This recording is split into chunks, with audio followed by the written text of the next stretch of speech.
Os destaques desta edição.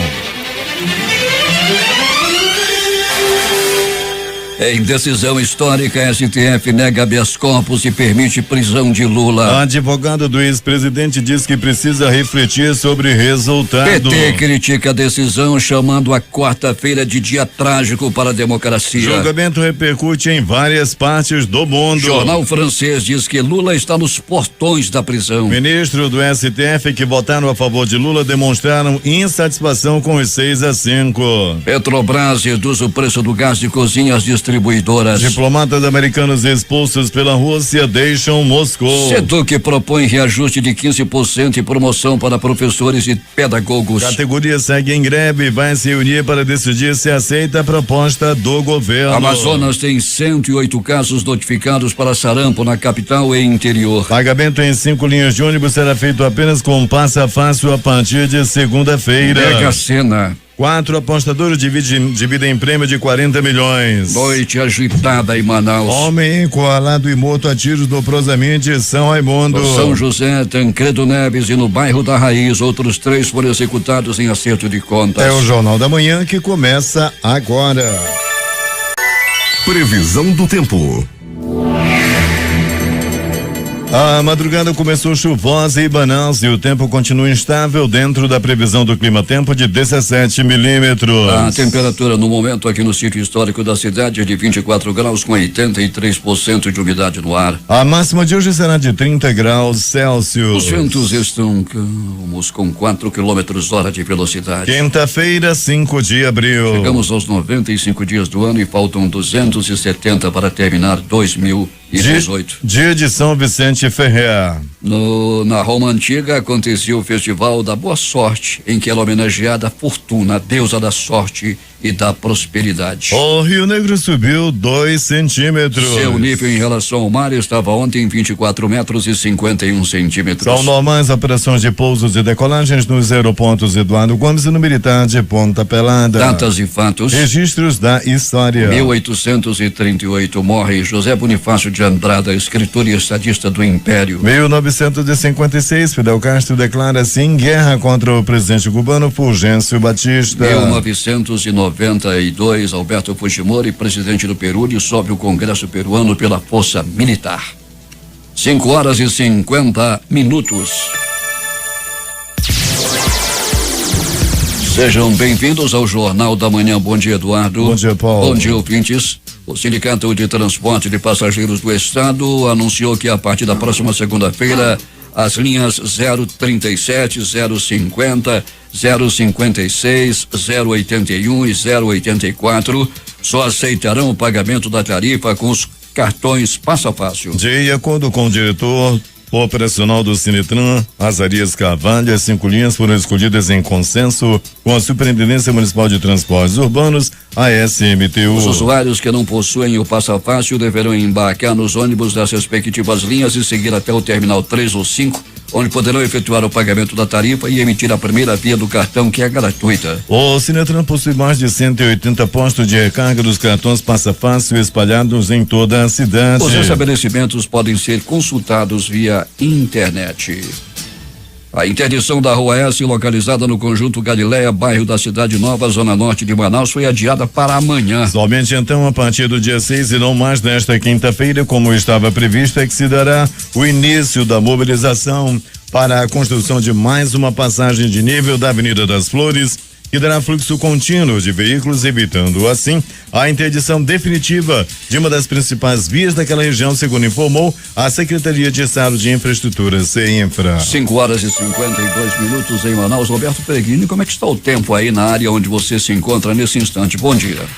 Bom dia Paulo Guerra, bom dia ouvintes do Jornal da Manhã. Paulo, tempo nublado, já choveu na madrugada e ainda oferece possibilidade de chuva por aqui. Nós estamos, Paulo, próximo ao terminal do São José, o terminal 5, estamos aqui acompanhando a entrada e saída dos coletivos e por aqui o tempo é bem nublado, Paulo.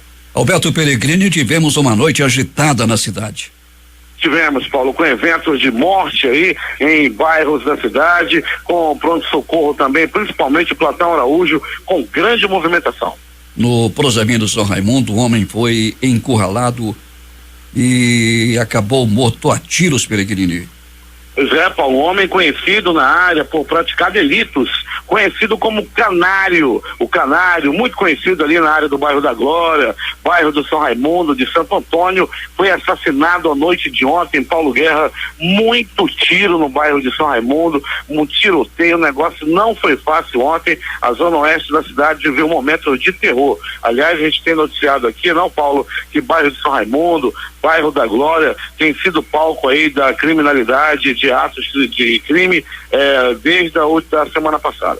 O bang também, outros bangs aconteceram no Tancredo Neves, no São José e no bairro da Raiz, Peregrini. Todos resultando em morte, Paulo. No bairro da Raiz, o homem foi morto a tiros, era por volta de 20h30. No Tancredo Neves também, Paulo, o homem foi morto com 3 tiros, isso aproximadamente às 21 horas. IML, portanto, com muito trabalho, não é, Peregrini? Muito trabalho, além de exames de corpo de delito, exames de rotina também que são feitos na sede do Instituto Médico Legal, deixaram aí a noite e madrugada bem agitada na sede do IML. Alberto Peregrini já falou dos prontos-socorros e o trânsito nesse instante em nossas principais ruas e avenidas, como é que está? Segue de maneira tranquila, Paulo. A movimentação é intensa, principalmente na Avenida Grande Circular, na Alameda Cosme Ferreira, onde estamos nesse momento no cruzamento dessas duas vias, e semáforos funcionando, nenhum tipo de acidente aconteceu até o presente momento. Alberto Peregrini, vamos interagir com os nossos ouvintes, aqueles que nos dão a audiência e também acompanham o Jornal da Manhã através do aplicativo Humano no seu celular. É só você baixar esse aplicativo Humano e assistir aqui ao vivo o Jornal da Manhã todos os dias. E interagindo hoje para parabenizar a dona Jane Nascimento, que está aniversariando. E ela é esposa do Afonso Nascimento, que é servidor do INSS e que acompanha o Jornal da Manhã todos os dias, Alberto Peregrini. Ele está convidando para um jantar hoje na casa dele, lá na residência do casal, no núcleo 5 da Cidade Nova. Ele convida, mas só diz que a casa é no núcleo 5 da Cidade Nova, quando ele também vai renovar os votos do casamento, Peregrini. Olha que bom, Paulo Guerra, é uma casa branca lá na Cidade Nova, fica fácil de achar, né, Paulo? Deve ser, né, Peregrini? Casa tudo branca ali no conjunto, vai ficar difícil. Pois é, Paulo, então... ele disse que a casa é branca, todas as casas lá são brancas, não é? Então, aí vai ficar difícil. Aí fica fácil, né, Paulo? Mas tá aí, parabéns para ele, pela esposa, renovar aí os votos de casamento é sempre muito bom, não, Paulo Guerra? São aí tantos anos de companhia e muitos anos de vida, e que eles consigam ficar aí unidos durante muito tempo ouvindo o Jornal da Manhã. Pois é, além da renovação dos votos do casamento, ele também vai apresentar uma aliança nova, assim como a do Jardina, que enferrujou, Peregrini. Pois é, o Itamar, rapaz, eu não sei o que ele faz, ele tira e põe essa aliança, tira e põe essa aliança e bota outra e troca a aliança. Eu nunca vi homem para trocar tanta aliança como o nosso Itamar Jardina. Alberto Peregrini, depois de interagir com os nossos ouvintes e parabenizar a dona Jane Nascimento, que é nossa ouvinte todos os dias, desejando vida longa a ela, nós vamos seguindo com o nosso noticiário. Vamos sim, Paulo Guerra, vamos continuando com o nosso noticiário policial e deixando um abraço também para o nosso técnico aí, nosso Itamar Jardina, mas parece um dedo de garimpeiro para trocar tanto de anel. É contigo, Paulo. 5h56 em Manaus. A Amazônia Jazz Band volta ao Teatro Amazonas na noite de amanhã, a partir das 20 horas, com o Concerto Atlântico, que apresentará obras de autores nacionais e internacionais. O evento é promovido pela Secretaria de Estado de Cultura. As músicas que serão apresentadas têm expressões culturais ligadas a esse espaço, sejam elas da bossa nova brasileira, do funk americano, jazz e outros. Todas estão inseridas nessa circularidade atlântica. Os empresários contribuintes da taxa de verificação de funcionamento regular, o Alvará 2018, que aderiram ao pagamento parcelado, têm até esta quinta-feira, hoje, portanto, para quitar a terceira parcela sem a incidência de juros e multa. O recolhimento em atraso da taxa incidirá em multa de 0,33% ao dia e juros de mora de 1% ao mês. Somente nos primeiros 2 meses desse ano, o Departamento Estadual de Trânsito autuou 247 donos de veículos por permitir que pessoa não habilitada conduzisse veículo de sua propriedade. Esse número é 400% maior do que o registrado no mesmo período do ano passado, quando foram registradas 61 multas por esse mesmo motivo. Os dados foram divulgados pelo diretor-presidente do Departamento Estadual de Trânsito, Vinícius Diniz, que fez um alerta aos proprietários de veículos que entregam automóvel a pessoas sem habilitação. Ele lembra que, nessa situação, o dono do veículo comete infração gravíssima e deve ser punido com multa e apreensão do veículo, além da medida administrativa que prevê o recolhimento da habilitação do proprietário. Temos informações com o repórter José Alberto Zegdeg. Muito bem, Paulo Guerra. A Escola Municipal Socorro Queiroz celebrou no dia de ontem, quarta-feira, o seu 19º aniversário de existência. A comemoração ocorreu na própria unidade de ensino, localizada no bairro da Correnteza, e contou com a participação de pais, alunos, professores e convidados. A escola, que trabalha com aproximadamente 500 alunos, tem hoje os melhores índices de educação e o acompanhamento de professores capacitados. Durante a festa, a professora Meira Morim dos Santos fez homenagens aos ex-professores e gestores que fizeram parte da história da escola e agradeceu a todos que continuam prestando serviço à unidade. Os presentes cantaram parabéns e, para finalizar, participaram de um belo coquetel de comemoração. Para o secretário de Educação do município, professor Raimundo Conde, o evento foi muito bom porque integrou a comunidade. A atividade atingiu o objetivo, que foi a confraternização entre todos, e também foi importante para a comunidade voltar os olhos para a conservação da escola e o trabalho realizado com os alunos. Conde disse ainda que a conquista do aluno depende muito da qualidade de ensino, da formação de professores e a estrutura da escola. E, enquanto secretário, fará tudo para não faltar esses requisitos. De Manacapuru, Zegdeg, para o Jornal da Manhã.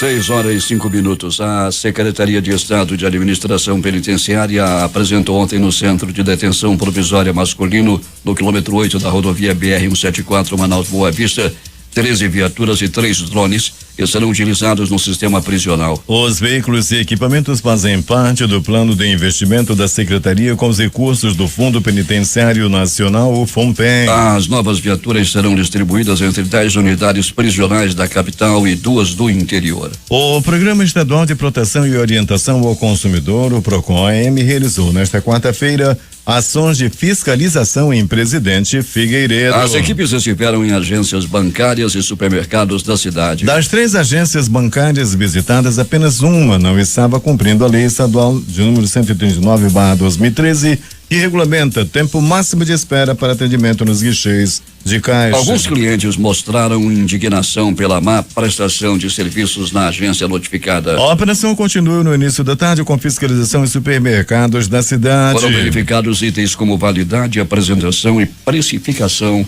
dos produtos. 6h06 em Manaus.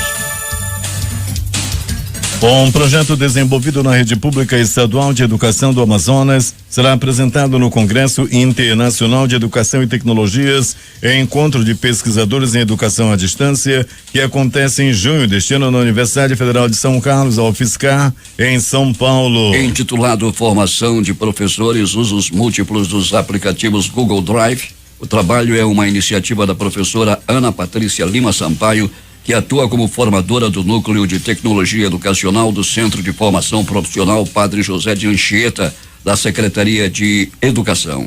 De acordo com a educadora, o projeto surgiu em 2016, a partir de uma ação do governo do estado por meio da SEDUC em parceria com o Google. A Secretaria de Segurança Pública lançará nesta quinta-feira o aplicativo Aviso Polícia para acionamento emergencial em casos de assaltos a ônibus. Em ocorrências dentro de coletivos ou rotas, a população poderá informar a polícia imediatamente por meio do aplicativo instalado em smartphone, com rastreamento imediato do aparelho. O app vai contribuir com o atendimento do 190 e inicialmente entra em funcionamento nas zonas norte, leste e centro-sul de Manaus. Por meio do aplicativo, controladores do Centro Integrado de Comando e Controle, o CICC, monitorarão em tempo real as ocorrências realizadas, podendo verificar o tempo de atendimento e o deslocamento da viatura. A população também poderá enviar fotos e áudios das ocorrências. O lançamento será feito pelo vice-governador e secretário de Segurança Bosco Saraiva às 15 horas, no Centro Integrado de Comando e Controle. 6h07. O Tribunal Regional do Trabalho da 11ª Região, que compreende Amazonas e Roraima, inaugura na próxima segunda-feira às 9 horas o primeiro centro judiciário de métodos consensuais de solução de disputas do Sejusc SJT do Regional. O novo serviço do TRT-11 tem o objetivo de agilizar a solução de conflitos trabalhistas por meio de acordo. A cerimônia de inauguração, presidida pela presidente do Regional, desembargadora Eleonora Saunier, acontecerá no 3º andar do Fórum Trabalhista de Manaus e contará com a presença do vice-presidente do Tribunal Superior do Trabalho, ministro Renato de Lacerda Paiva. O governo federal apresentou nesta quarta-feira a nova modalidade do Programa de Financiamento Estudantil FIES, com recursos de 1,3 bilhão de reais oriundo dos fundos constitucionais e de desenvolvimento do Norte, Nordeste e Centro-Oeste. Para o vice-governador do Amazonas, João Bosco Saraiva, que participou do anúncio no Palácio do Planalto em Brasília, a expectativa é que a nova modalidade amplie o acesso ao ensino superior. O vice-presidente da Associação Mundial de Direito Médico, o advogado Eduardo Dantas, estará em Manaus de hoje até sábado para participar do primeiro simpósio Norte de Qualidade e Segurança do Paciente. O evento será realizado no Centro de Convenções do Amazonas, Vasco Vasquez. A primeira edição do simpósio Norte de Qualidade e Segurança do Paciente promoverá o contato entre a comunidade científica da região e especialistas nacionais e internacionais das mais diversas áreas, trazendo informações atualizadas sobre excelência em gestão de qualidade e segurança no âmbito hospitalar. Quase 300 participantes, entre estudantes e profissionais das áreas da saúde, direito, gestores e líderes hospitalares, são aguardados durante os 3 dias de programação. 6:09. Arthur Virgílio Bisneto anunciou a saída do cargo de secretário-chefe da Casa Civil da Prefeitura de Manaus. Segundo a Prefeitura, Bisneto deverá retornar à Câmara Federal para continuar o mandato de deputado. Os deputados estaduais votaram e aprovaram nesta quarta-feira o PL número 47/2018 da mesa diretora, que reajusta os vencimentos dos servidores da Assembleia Legislativa do Estado. O presidente Davi Almeida conduziu a votação do reajuste dos servidores, aprovando a database de 2018 já para esse mês de abril e o parcelamento da database de 2016 de 11,07% a partir de maio e até setembro. O aumento do valor do ticket de alimentação também está em estudo. Em solenidade de comemoração aos 181 anos de história da Polícia Militar, nesta quarta-feira, no comando da PM na Zona Sul de Manaus, o governador Amazonino Mendes destacou as melhorias promovidas pelo governo aos servidores da corporação nos 6 meses da atual administração. A Amazonino também reafirmou que o Estado já adianta estudos para a concessão de seguro de vida aos policiais militares. O comandante-geral da Polícia Militar, Coronel Davi Brandão, disse que a Polícia Militar do Amazonas é uma das mais antigas do país e enalteceu as conquistas obtidas pela corporação no atual governo. Além de Humaitá, os municípios de São Gabriel da Cachoeira, Anori e Itapiranguiranduba têm registro de casos suspeitos de sarampo. A informação foi divulgada ontem pela Secretaria de Estado de Saúde, Suzam, por meio da Fundação de Vigilância em Saúde, FVS. A informação é do segundo boletim epidemiológico, que registra 108 casos notificados da doença no Amazonas. Desse total, 103 são de Manaus, um de São Gabriel da Cachoeira, um de Anuri, um de Humaitá, um de Itapiranga e um de Iranduba. O secretário estadual de Saúde, Francisco Deodato, reforça o alerta para a única forma de prevenção contra o sarampo, que é a vacina, disponível em toda a rede básica dos municípios, unidades básicas de saúde, as UBSs, e as unidades básicas de saúde da família, as UBSFs. Na capital, além das UBSs e UBSFs, também há vacina nos 12 centros de atenção integral à criança, unidades que atendem o público infantil. O secretário de Estado de Educação e Qualidade do Ensino, Lourenço Braga, entregou ontem aos representantes do Sindicato dos Trabalhadores em Educação do Amazonas, o Sinteam, a proposta de reposição salarial de 15,53%, referente ao pagamento das datas base de 2015, 2017 e 2018. A SEDUC se comprometeu a não descontar as faltas dos professores pelo tempo de paralisação das aulas. Caso os profissionais da educação aceitem a proposta, o percentual de reajuste será o maior da história no estado no âmbito do magistério. Conforme o secretário Lourenço Braga, as datas bases de 2017 e 2018 representam 7,41% conforme correção inflacionária do período, e serão pagas retroativas a 1º de março de 2018. Já a reposição salarial de 2015 é de 8,12% e contará a partir de 1º de setembro de 2018. Em relação à correção do índice de inflação da categoria no ano de 2016, o governo do estado vai se comprometer a pagar o percentual a partir de 2019. Lourenço Braga ressaltou que a proposta representa o limite possível para a reposição salarial, respeitando a lei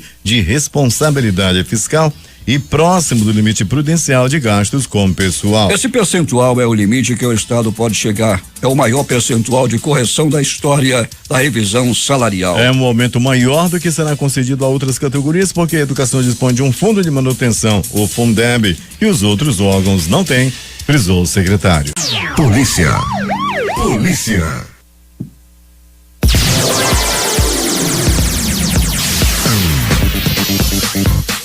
Os acontecimentos da noite e madrugada, Alberto Pellegrini. Muito bem, Paulo Guerra e ouvintes do Jornal da Manhã. Pronto socorro, 28 de agosto. Uma pessoa deu entrada vítima de agressão física. Outra pessoa deu entrada vítima ferida por arma branca. Pronto socorro, João Lúcio. O gigante da zona leste da cidade registrou, Paulo Guerra, uma pessoa que deu entrada vítima de arma de fogo, ou seja, levou tiros pelo corpo e deu entrada por volta de 22 horas, era noite de ontem, quando esse homem que levou um verdadeiro balaço deu entrada naquela unidade de saúde. Pronto socorro, Platão Araújo, um homem também vítima de arma de fogo dava entrada naquela unidade de saúde por volta de 21 horas e 50 minutos, foi ferido com um tiro no abdômen na área da zona leste da cidade. Também no pronto-socorro Platão Araújo, outro homem ferido a bala deu entrada à noite de ontem, era por volta de 22 horas. Uma pessoa deu entrada com vários hematomas, vítima de pauladas pelo corpo. 19 horas e 30 minutos. Acidente de trânsito, uma pessoa deu entrada, vítima de queda de moto na unidade de saúde Platão Araújo. Aliás, todos que procuram Platão Araújo são muito bem atendidos. Ainda do Platão Araújo, uma mulher deu entrada vítima de agressão física, foi covardemente agredida pelo próprio marido e deu entrada no Platão Araújo, era por volta de 23 horas.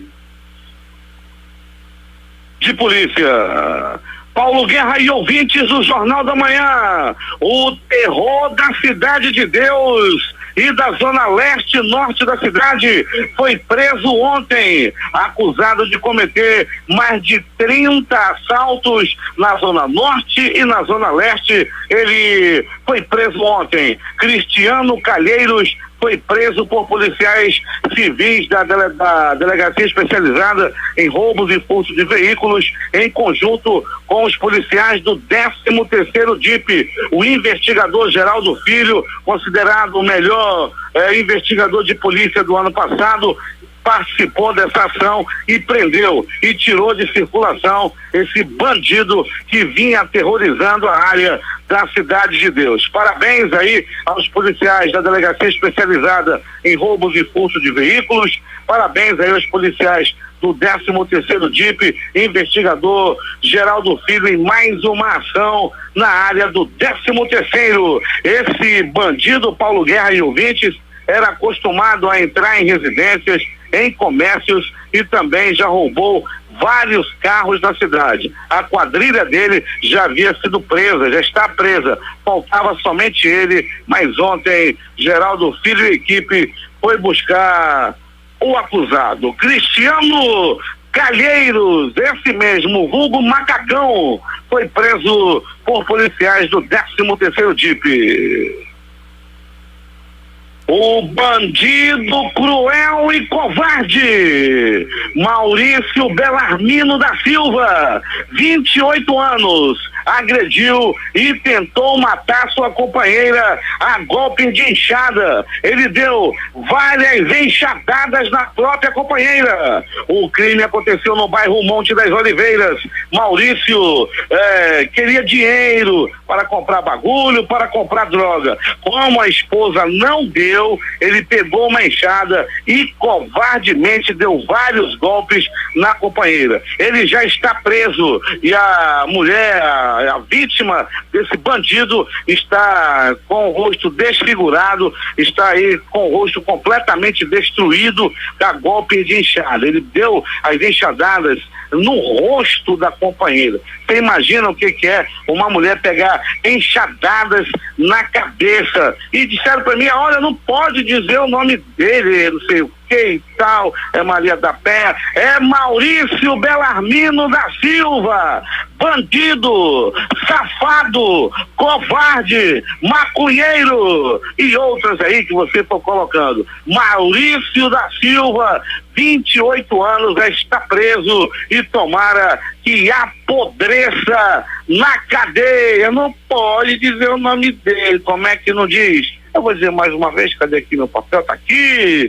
Maurício Belarmino da Silva, 28 anos, profissão covarde, ladrão, maconheiro e buchudo. Pensa no nome do bucho feio. Foi preso sem camisa e foi levado à delegacia. Vai ficar muito tempo enjaulado. É assim que a sociedade espera, que ele fique muito tempo fora de circulação. Paulo Guerra e ouvintes do Jornal da Manhã, uma briga entre vizinhos por causa de um cachorro terminou em um incêndio. Uma briga entre dois vizinhos por causa de cachorro. Um dos vizinhos ateou fogo na casa. Aconteceu lá no bairro de Santo Agostinho. A casa teve perda total. A mulher que não quis se identificar disse que muita briga já havia aí entre esses vizinhos e ontem chegaram aí a esse ponto de tacarem fogo na própria casa aí por causa de um cachorro. Muito bem. Paulo Guerra e ouvintes do Jornal da Manhã, tá na hora. Agora, as notícias do Instituto Médico Legal. Saiba agora quem foi para a pedra nas últimas 24 horas. E atenção! Paulo Guerra e ouvintes do Jornal da Manhã, bairro da Raiz.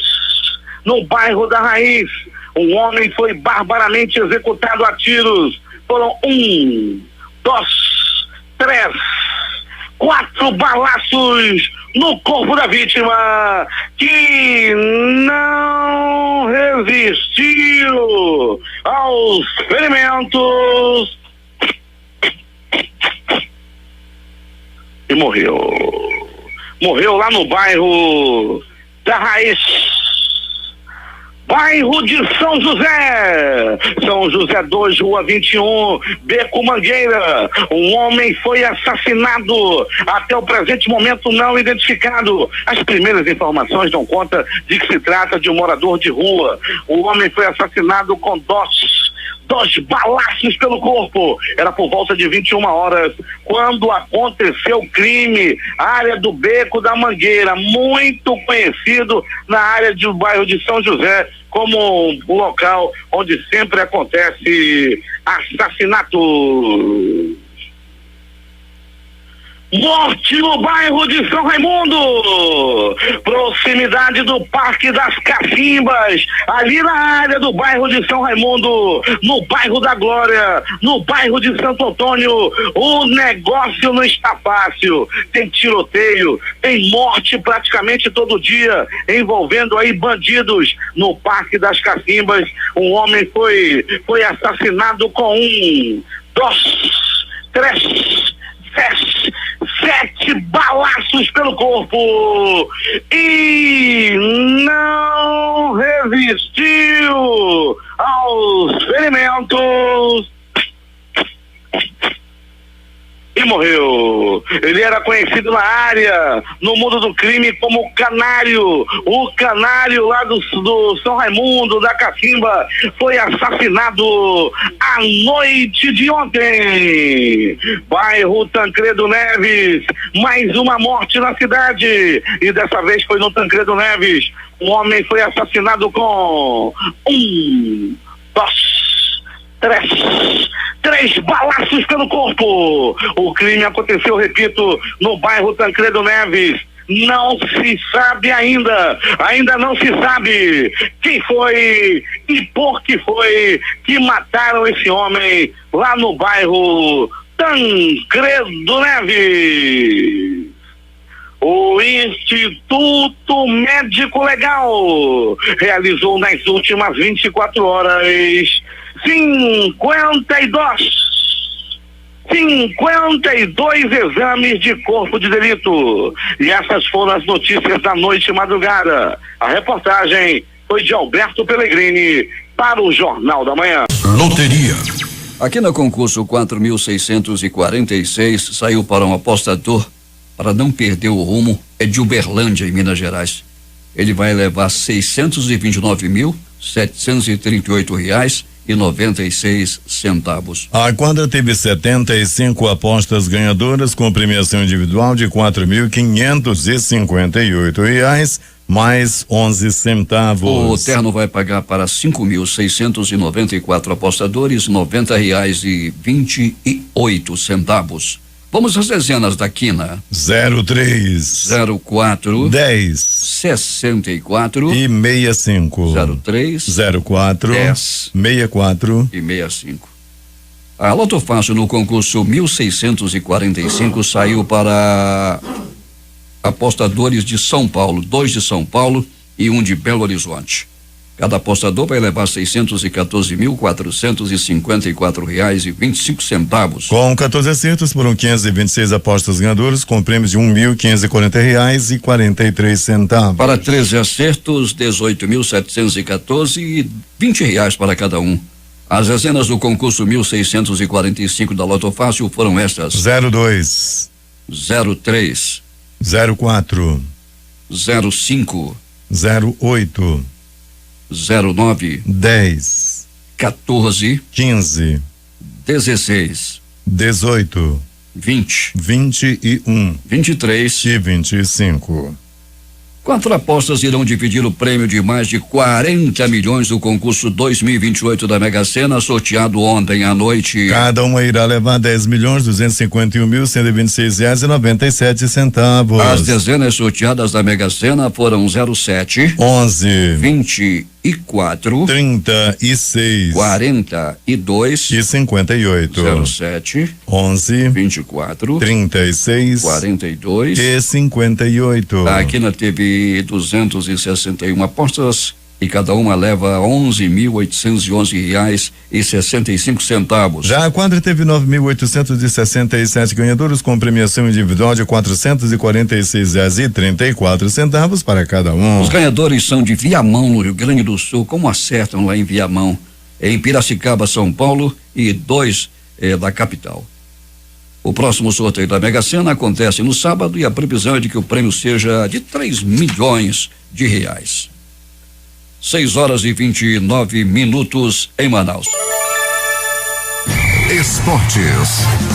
Após cair nas semifinais do primeiro turno para o Penharol, o Manaus mostrou por que é o atual campeão. Em duelo ontem à noite na Arena da Amazônia, venceu o Princesa por 3-1 e conquistou o título do segundo turno e a vaga na final do campeonato contra o Fast no sábado, no mesmo local. Os gols da partida foram marcados por Hamilton 2 vezes e Maceió. O Tubarão descontou com Kleber de pênalti. Os jogos de ontem pela Libertadores da América. Cruzeiro 0, Vasco também 0. Grêmio 4, Monagas 0. Penharol 3, Atlético Tucumã 1. Boca Juniors 1, Júnior Barranquilla 0. Pela Copa do Brasil, Atlético Paranaense 2, São Paulo 1. Atlético Mineiro 4-0 no Ferroviário do Ceará. No Campeonato Cearense, Ceará 2, Fortaleza 1. Jogos da Liga dos Campeões. Barcelona 4, Roma 1. Liverpool 3, Manchester City 0. Hoje, pela Libertadores, o Santos, fora de casa, enfrenta o Estudiantes às 21h30. O River Plate recebe o Independiente Santa Fé da Colômbia às 19h15, hora de Brasília, no estádio Monumental de Núñez, lá em Buenos Aires. E após a goleada de 4-0 do Grêmio ontem à noite sobre o Monagas, o técnico Renato Gaúcho preferiu falar somente sobre o duelo na Libertadores, assim como na decisão do Campeonato Gaúcho. Em relação à especulação de um interesse do Flamengo, o comandante gremista tergiversou. Com palavras resumidas, preferiu evitar falar sobre o clube carioca, mas também não fechou as portas. Está doido para entrar no cemitério. Últimas notícias. Em dia marcado por tensões no Brasil e no exterior, a moeda norte-americana voltou a subir e fechou no maior valor em 11 meses. O dólar comercial encerrou esta quarta-feira vendido a R$13,341. Na Bolsa de Valores, o dia foi de cautela. O índice Ibovespa da Bolsa de Valores de São Paulo encerrou a sessão com queda de 0,31% aos 84.360 pontos. O preço do gás de cozinha, o GLP, foi reduzido pela Petrobras das distribuidoras. O botijão de 13 quilos foi registrado para baixo em R$1,03, passando de R$23,16 para R$22,13. A redução passa a valer a partir de hoje, mas não leva em consideração os tributos e a margem de lucro na comercialização do produto. Em nota, o Sindicato Nacional das Empresas Distribuidoras de Gás Liquefeito de Petróleo, o Sindigás, informou que as empresas filiadas à entidade foram comunicadas nesta quarta-feira sobre os novos valores para os botijões de até 13 quilos. O que chama a atenção é quanto o preço chega às distribuidoras da botija de gás, 23,16, e agora passa para 22,13 e é vendido a R$70. A Anatel começa a bloquear aparelhos Xingling a partir de maio deste ano. A reportagem é de Cíntia Moreira. O mercado de celulares piratas está com os dias contados no Brasil. A Agência Nacional de Telecomunicações, a Anatel, dará início no mês de maio ao processo de bloqueio dos chamados aparelhos Xing-Ling. Assim, os dispositivos ficarão impedidos de se conectar às redes das operadoras móveis do país. A operação vai ser dividida em etapas. A partir do dia 9 de maio, os donos de celulares Xing-Ling residentes em Goiás e no Distrito Federal já estarão com as linhas fora de operação. A medida está sendo comunicada aos detentores dos dispositivos via SMS. Em dezembro, o bloqueio deve acontecer no Acre, Rondônia, São Paulo, Tocantins, Pará, Santa Catarina, Rio Grande do Sul, Mato Grosso e Mato Grosso do Sul. Já em março do ano que vem será a vez de Minas Gerais, Rio de Janeiro, Espírito Santo e dos estados do Norte e Nordeste. Diferentemente dos aparelhos legais, os dispositivos piratas não passam por testes de segurança e, por isto, podem trazer riscos aos usuários, como explica o coordenador de processos da Anatel, João Alexandre Zanon. A questão do choque elétrico, tanto do carregador como do cabo, que são testados no processo de certificação, a qualidade da bateria para que ela não aqueça e até não exploda no extremo. Outra questão, como aparelhos irregulares não têm componentes de qualidade. A Anatel orienta que os consumidores verifiquem no momento da compra o número de identificação único chamado de e-mail, que equivale, por exemplo, ao número de chassi de um carro. Se os números forem diferentes, são grandes as chances do aparelho ser irregular. Outro dado importante é que celulares que utilizam mais de um chip possuem um e-mail para cada um, sendo necessário verificar cada um dos números. Para isto, digite asterisco jogo da velha 06 jogo da velha e aperte discar. O número também pode ser encontrado na caixa do celular ou no adesivo que fica por trás da bateria. A decisão de coibir o uso de telefones não certificados, adulterados ou clonados era discutida pela Anatel há pelo menos 3 anos. O quadro gerava preocupação, uma vez que os aparelhos poderiam até mesmo prejudicar a rede das prestadoras caso as bases técnicas não fossem compatíveis com as utilizadas no Brasil. Diante dessa situação, a Anatel entendeu que a decisão pelo bloqueio dos aparelhos seria a mais acertada. Por ser um órgão regulador, a agência tem o poder de elaborar normas e impor penalidades. No entanto, assim como outras autarquias, as agências reguladoras não estão livres de possíveis interferências políticas. E para minimizar os riscos de possíveis interferências, tramita na Câmara dos Deputados um projeto de lei que propõe a padronização das normas de gestão, poder e controle social dessas autarquias. De autoria do presidente do Senado, Eunício Oliveira, a proposta, entre outras coisas, prevê mudanças no mandato dos dirigentes. Atualmente, o mandato dos conselheiros e dos diretores das agências é de 4 anos, podendo ser reeleitos por mais um mandato. Se aprovado, o projeto prevê um mandato de 5 anos, sem recondução. De acordo com o relator do PL, Danilo Forte, do DEM do Ceará, a instalação da comissão especial deve ocorrer na próxima quarta-feira. Eu fui convidado pelo presidente Rodrigo Maia para ser o relator da matéria. A gente está marcando já a próxima quarta-feira a instalação da comissão especial para cumprir todos os ritos do processo legislativo, para que a gente possa concluir até o final desse semestre. Criada em julho de 1997, a Anatel regula e garante o mercado de telecomunicações no país, o que inclui serviços de telefonia fixa e móvel, banda larga, TV por assinatura e a responsabilidade pela utilização do espectro radioelétrico. A Lei de Regulamentação das Agências Reguladoras é uma das 15 propostas que deverão ser votadas ainda neste ano pelo Congresso. Reportagem Cíntia Moreira. 6h41 em Manaus.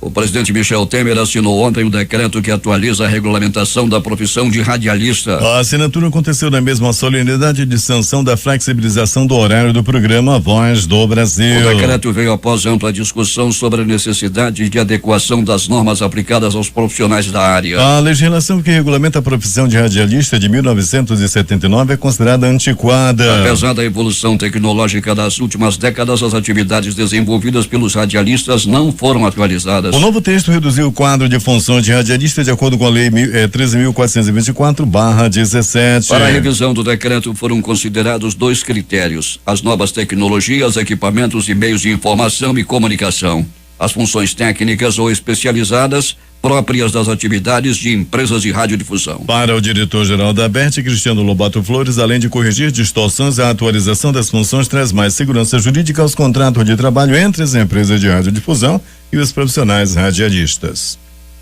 O Exército Brasileiro defendeu nesta quarta-feira as manifestações do general Eduardo Vilas Boas na véspera do julgamento do habeas corpus do ex-presidente Luiz Inácio Lula da Silva. Pelo Twitter, ele afirmou que a instituição não aceitava a impunidade e que estava alerta às suas missões institucionais. As palavras do general Vilas Boas deixaram claro sua preocupação com o país. O texto também afirmou que o comandante do Exército é a autoridade responsável por expressar o posicionamento institucional da força e tem se manifestado publicamente sobre os temas que considera relevantes. Joesley Batista, dono do Grupo JIF, depõe hoje a Justiça Federal do Rio como testemunha de defesa do empresário Fernando Cavendish. Ele, o ex-governador Sérgio Cabral e mais 18 são acusados de superfaturar e fraudar as obras de reforma do Maracanã para a Copa de 2014.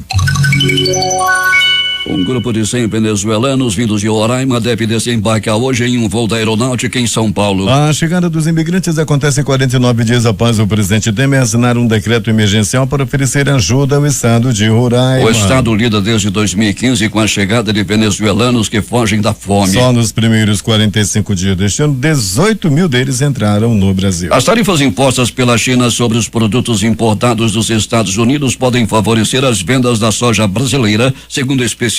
A avaliação, no entanto, é de que o benefício seria pontual frente aos efeitos negativos da guerra comercial deflagrada por Trump. Um caça F-16 da Força Aérea Americana caiu nesta quarta-feira perto de Las Vegas, com o qual chegam a 3 os acidentes aéreos das Forças Armadas dos Estados Unidos em 2 dias. O caça caiu durante um voo de rotina no centro de treinamento, indicou a Força Aérea. O candidato do principal partido de oposição de Serra Leoa, Julius Maada Bio, venceu as eleições presidenciais e voltará ao poder que ele exerceu brevemente há 22 anos após um golpe de Estado. Bio, um militar formado de 53 anos, venceu o segundo turno da eleição. Um terremoto de magnitude 6,2 graus atingiu a ilha de Minas Mindanao, no sul das Filipinas, nesta quinta-feira, informou o Serviço Geológico dos Estados Unidos. Não houve relatos imediatos de feridos ou danos causados pelo terremoto que ocorreu a 61 quilômetros de profundidade, cerca de 128 quilômetros a leste da cidade-chave da ilha de Davao. 6h44.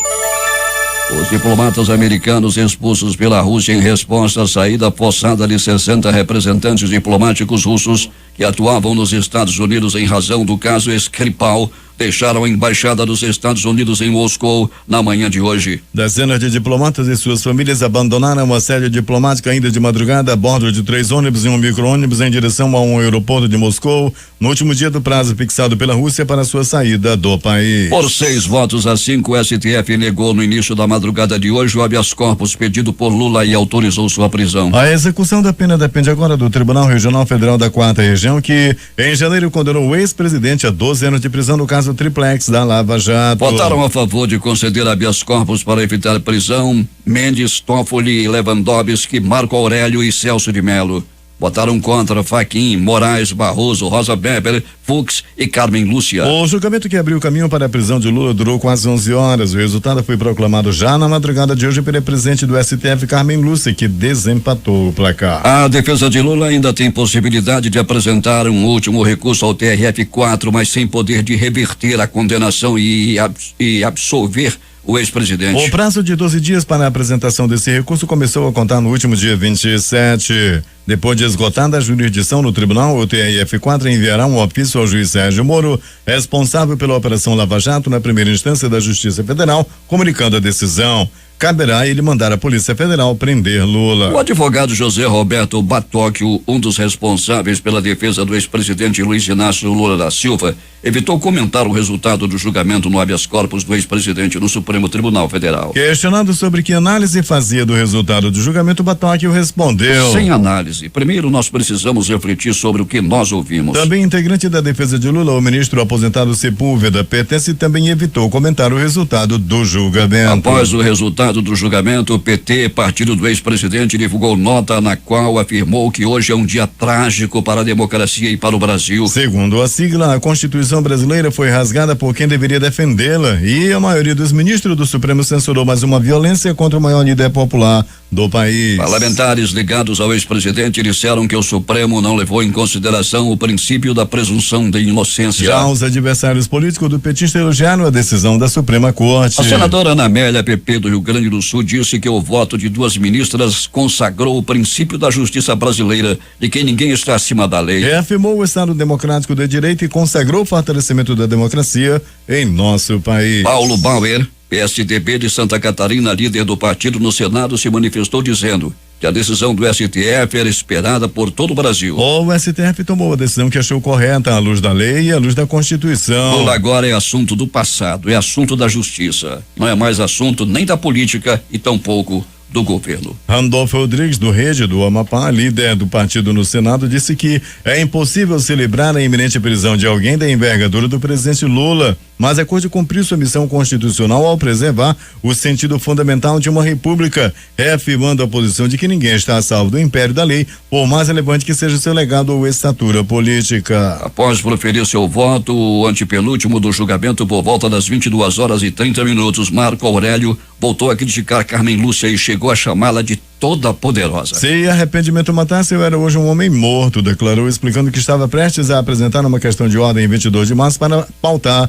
as ADCs. Disse que desistiu para preservar não a presidente, mas a cadeira que ela ocupa. As repercussões pelo mundo. Diversos veículos de imprensa de outros países acompanharam a sessão desta quarta-feira do STF. Aqui bem perto, na Venezuela, que tem fortes ligações com Lula e Dilma, o presidente Nicolás Maduro, que manda na justiça do país, declarou: não só no Brasil, o mundo inteiro te abraça, Lula. Dói na alma esta injustiça. A direita, diante de sua incapacidade de vencer democraticamente, escolheu o caminho judicial para intimidar as forças populares. Mais cedo ou mais tarde, a grande pátria vencerá. O site do jornal argentino Clarín, que já dava manchete ao caso antes mesmo do fim da votação, destacou o desenlace dramático com o desempate nas mãos da presidente do STF, Carmen Lúcia. Ao lado da matéria principal foi publicado ainda um perfil de Lula e um link com um passo a passo para o caso do triplex do ex-presidente brasileiro. O jornal francês Le Monde colocou na manchete a derrota de Lula.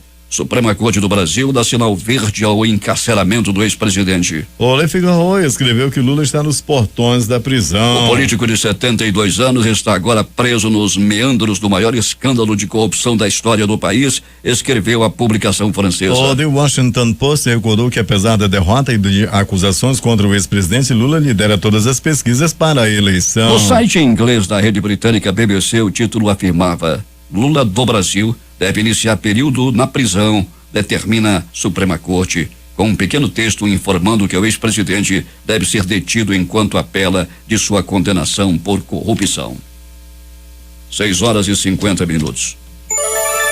Os principais jornais do país e seus destaques de capa nesta quinta-feira. O Globo do Rio de Janeiro. Com 6-5, o plenário do STF rejeita recurso de Lula para evitar prisão. A Folha de São Paulo estampa. E informações de até 87 milhões de pessoas vazaram, diz Facebook. O Estado de São Paulo. PGR denuncia deputado petista pela prática de Caixa 3. Planalto Central, capital da República, Correio Brasiliense. MEC anuncia suspensão da criação de cursos de medicina por 5 anos. Valor econômico. Vivo é investigada por uso indevido de dados de 73 milhões de clientes. Estado de Minas. Trump envia militares para a fronteira com o México para conter imigração irregular. O Recife, Jornal do Comércio. Exército defende declarações de General Vilas Boas no Twitter. Fortaleza, Diário do Nordeste. Ministro do TSE diz que, pela lei da ficha limpa, Lula está atualmente inelegível. Porto Alegre, 0 hora. Casal de pastores que morava em Santa Catarina é preso por estuprar os 5 filhos. Brasil Econômico. Percentual de famílias endividadas cresce, cartão de crédito é principal vilão.